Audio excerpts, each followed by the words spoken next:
सोने का पेड़। इस मनोरंजक कहानी की शुरुआत अरुण नाम के एक मछुआरे से होती है जो नदी किनारे मछलियां पकड़ने जाता है। उसके साथ साथ गांव के दूसरे मछुआरे भी वहां इकट्ठे होते हैं।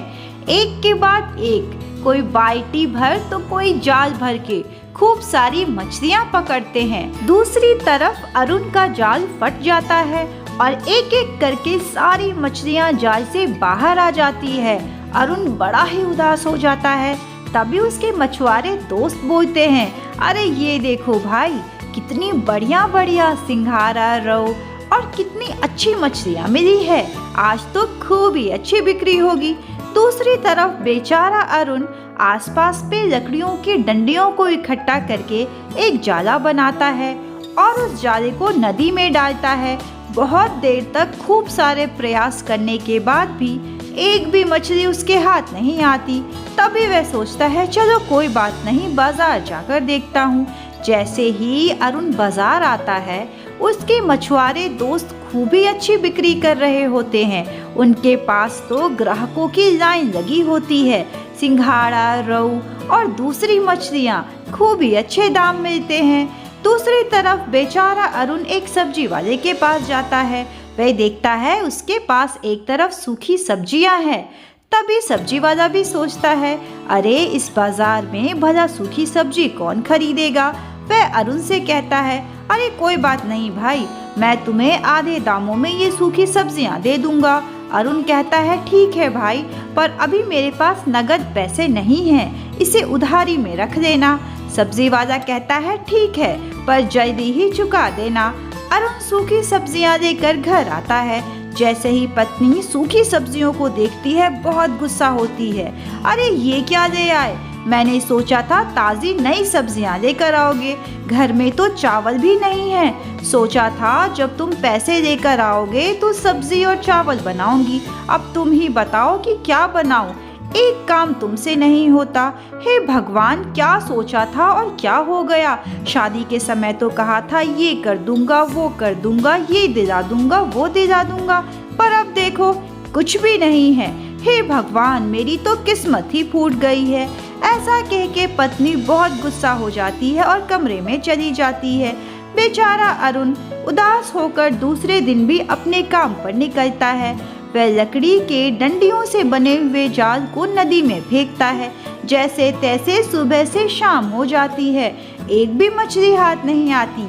वहीं दूसरे मछुआरे बाल्टी भर के, पतीला भर के मछलियां पकड़ते हैं।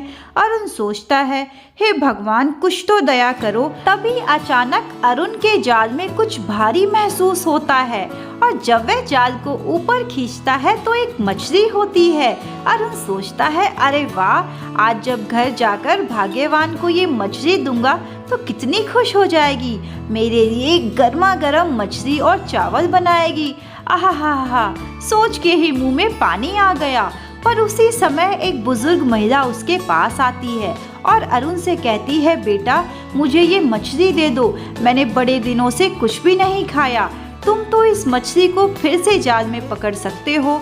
अरुण कहता है, अरे नहीं माँ जी, मेरा तो जाल भी टूट गया था, मुझे ही पता है कि कैसे मैंने नया जाल बनाया है, और तो और मेरी पत्नी मुझे घर से निकाल देगी अगर आज मैं मछली लेकर नहीं गया। मुझे माफ़ कीजिए माँ जी, मैं आपकी कोई मदद नहीं कर सकता। तभी बुढ़िया रोते हुए कहती है, बेटा ऐसा मत कहो, मैं बहुत दुखियारी हूँ, बहुत दिनों से कुछ नहीं खाया। अरे बेटा, तुम तो मछुआरे हो, फिर से मछली पकड़ लोगे, पर भला मुझ बुढ़िया को कौन अनाज देगा, मुझे ये मछली दे दो बेटा।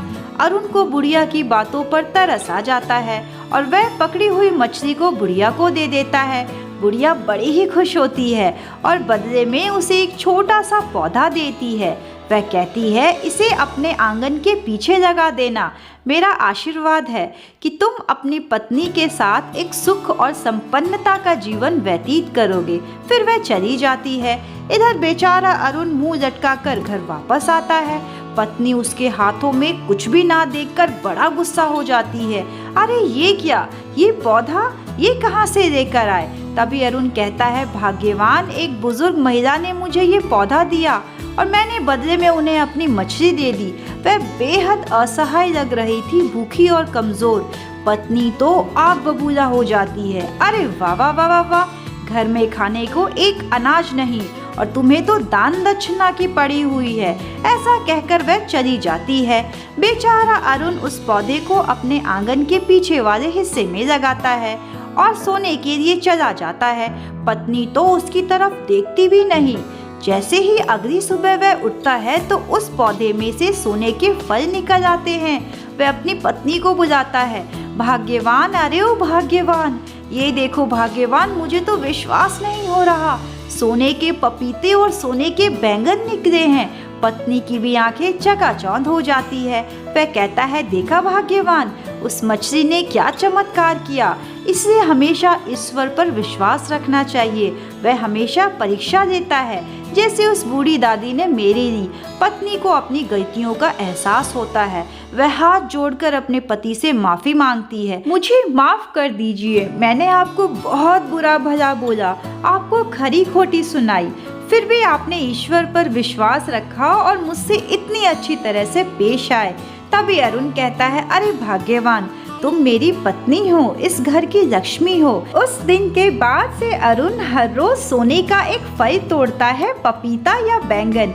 उसे सुनार के पास जाकर बेचता है और खूब ही अच्छी रकम लेकर आता है। दोनों पति पत्नी के पास पैसे, अनाज, धन और किसी भी चीज की कमी नहीं होती।